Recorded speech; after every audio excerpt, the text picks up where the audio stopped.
Hi guys, నేను మీ తిరుపతి యాదవ్. తోటలో shed work ఎంతవరకు వచ్చిందో చెప్తాను. మెస్ ఉందిగా, మెస్ సిమెంట్ పోల్స్ వేసినాము, మన ఫినిషింగ్ పోల్స్. మనకి పోల్స్ వచ్చి ఎందుకు వేసిన అంటే కొంచెం కోడి పిల్లలు, చిన్న పిల్లలు ఉంటాయి కదా, బయటికి పోకుండా ఉండడానికి ఇది వేపించినాము. 7 ఫీట్ల కడీలు మొత్తం 100 కడీలు తీసుకొచ్చినాం. ఒకటి 145 రూపాయలు పడ్డది. ఒక బెండ వచ్చేసి మనకు 2500 రూపాయలు పడ్డది. ఓన్లీ మెస్ కాడికే నాకు 30,000 రూపాయలు అయింది. నేను ఈ ఫినిషింగ్ పోల్స్ వచ్చి 7 ఫీట్ల కడీలు ఉంటాయి. కిందికేమో ఫీట్నర గుంత తీపిచ్చి కిందకి పాతిచ్చినాము. మొత్తం ఇవి 100 కడీలు తీసుకొచ్చిన. 100 కడీలకు నాకు 145 రూపాయలు ఒకటి పడ్డది. మొత్తం 14,500 పడ్డది. తర్వాత 100 గుంతలు తీపిచ్చిన వర్కర్స్ ని పెట్టి.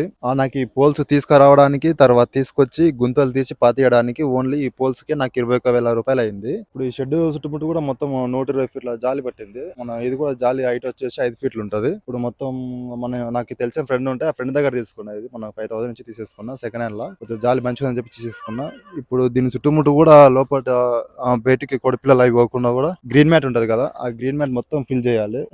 మొత్తం నాకు ఈ తోటలో షెడ్ వేయడానికి, చుట్టుముట్టు ఫెన్సింగ్ వేసుకోవడానికి దాదాపు అయిన ఖర్చు ఇప్పటి వరకు అయితే 105,000 రూపాయలు అయింది. సోలార్ కెమెరాస్ పెట్టేయాలి, కొన్ని డాక్స్ చేయాలి. ఆల్మోస్ట్ షెడ్ వర్క్ అయితే 80% అయిపోయింది. ఇంకా 20% ఉంది.